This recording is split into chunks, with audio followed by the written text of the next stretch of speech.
emagrecer é muito bom, não é mesmo? Principalmente quando a gente está fazendo tudo certinho e consegue ver os resultados na balança, nas roupas que a gente veste, né? Aquela roupa que antes não cabia, mas que agora está servindo. Mas eu sei que tem um problema que muitas vezes surge durante, né, e principalmente após o processo de emagrecimento, que é a temida flacidez. Aí o que adianta a gente perder peso, mas não ter coragem de colocar um biquíni na praia porque tá com a barriguinha um pouco mais flácida, tá se sentindo incomodada com isso. Mas eu quero dizer para vocês que existem sim muitas estratégias que, se vocês colocarem em prática, principalmente durante o processo de emagrecimento, vai ajudar muito a evitar ficar com essa flacidez. E é sobre isso que a gente vai conversar no vídeo de hoje.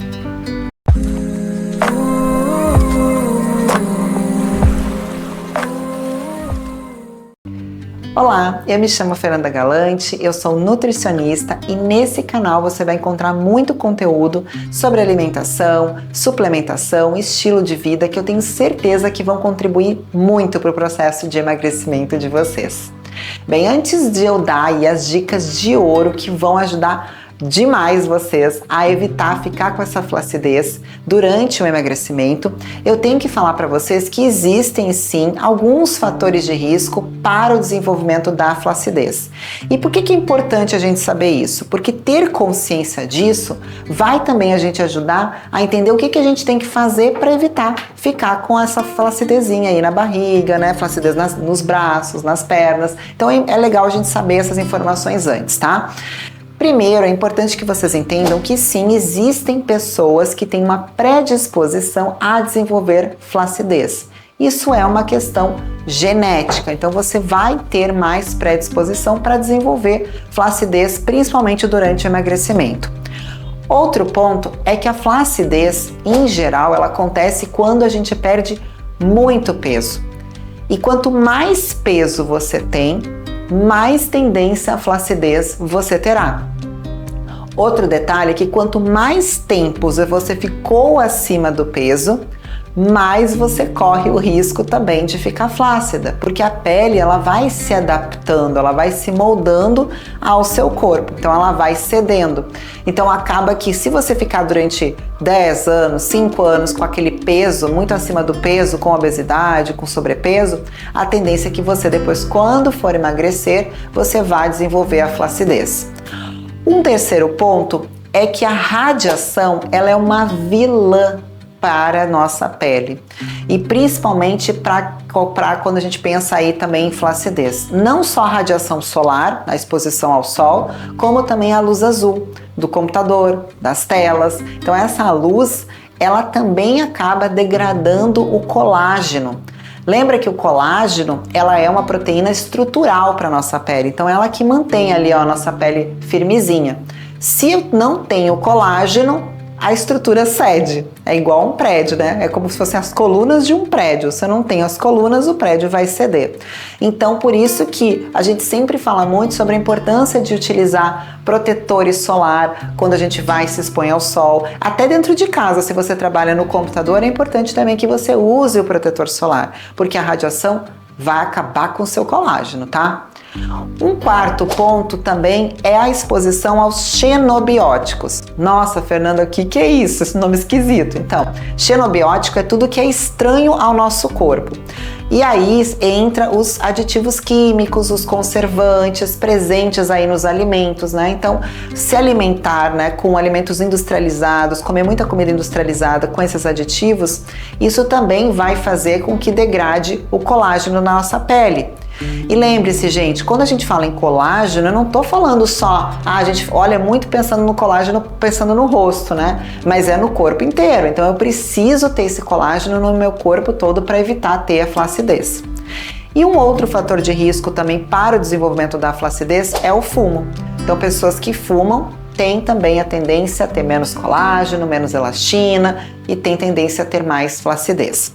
Bem, vocês já entenderam então tudo isso daqui que eu falei, desses fatores de risco para o desenvolvimento da flacidez. Então agora sim a gente chegou no momento que eu sei que vocês queriam, que são as dicas que vão ajudar muito a não ficar flácida, principalmente durante o processo de emagrecimento. Mas antes que eu dê essas dicas para vocês, não se esqueçam de se inscrever aqui no canal, de ativar o sininho das notificações, porque sempre tem vídeos novos toda semana com muito conteúdo, muita informação para ajudar vocês a emagrecerem e ficarem, ó, lindas, sem flacidez, tá? Então vamos lá para a primeira dica de hoje. A primeira dica é perder peso de forma gradual. Então, você demorou um bom tempo para chegar aí aos seus 20 quilos a mais, né, aos seus 10, 15 quilos. Não foi da noite para o dia que você engordou todo esse peso, né? Então, não queira emagrecer tudo em pouco tempo. Por isso que a gente fala muito da importância da reeducação alimentar. Porque quando a gente muda os nossos hábitos, e aí eu não estou nem falando só da alimentação, o nosso estilo de vida como um todo, isso acaba se tornando algo sustentável, algo que você vai conseguir levar por toda a sua vida. E quando a gente consegue colocar isso em prática, evita que eu gere aí aquele efeito sanfona, de ficar engorda, emagrece, porque você está só seguindo aquela dietinha da moda, aquele chazinho que promete que vai emagrecer, ou tomando aquele remédio que a gente sabe que durante o período você até consegue perder peso, mas depois você volta a engordar. Então a reeducação alimentar é o segredo para a gente conseguir emagrecer de forma gradativa, de forma gradual, e não só perder peso, mas também ter mais qualidade de vida. Então o primeiro passo é você emagrecer de forma gradual. A segunda dica é fazer musculação. É muito importante que durante o processo de emagrecimento você mantenha aí o seu corpo ativo, tá? Quando você faz musculação, você não queima caloria só durante o treino. Você continua queimando depois do treino, porque o músculo consome muita energia. Então, além de você queimar mais calorias com o treino de musculação, a musculação também ajuda muito no processo de hipertrofia. Então, ajuda muito nessa questão de não ficar flácido. Então, fazer musculação é bem interessante quando a gente pensa aí em controle da flacidez. A terceira dica é a alimentação. Colocar proteína em todas as refeições. A gente tem que ajustar a quantidade de proteínas que você consome. Isso é muito importante. E fracionar essa proteína ao longo do dia. Muitas vezes o que eu observo na prática é as pessoas negligenciando o consumo de proteínas, por exemplo, nos lanches, no café da manhã, fica muito ali no café com um pãozinho, um café com uma fruta. E cadê a proteína? Então acaba consumindo só ao meio-dia, que bota ali um frango, um bife, um ovo e negligencia nas outras refeições. E é muito interessante que a gente mantenha aí todas as refeições com boas fontes de proteína. Então, por exemplo, pela manhã você pode consumir aí uns ovinhos mexidos, você está colocando uma fonte de proteína. No lanche, um iogurte também é uma forma de você colocar proteína. No almoço, uma porção de carne, um frango, um peixe. No jantar, você pode consumir, por exemplo, uma tapioca com frango ou atum. E antes de dormir, você pode estar suplementando aí com a proteína de colágeno. Outro ponto também é colocar antioxidantes na sua alimentação. Frutas vermelhas, frutas roxas, como a uva, riquíssima em resveratrol, chá verde, todos esses nutrientes, esses alimentos são riquíssimos em antioxidantes que vão ajudar a neutralizar os radicais livres. Os radicais livres são moléculas que acabam causando danos para a nossa célula.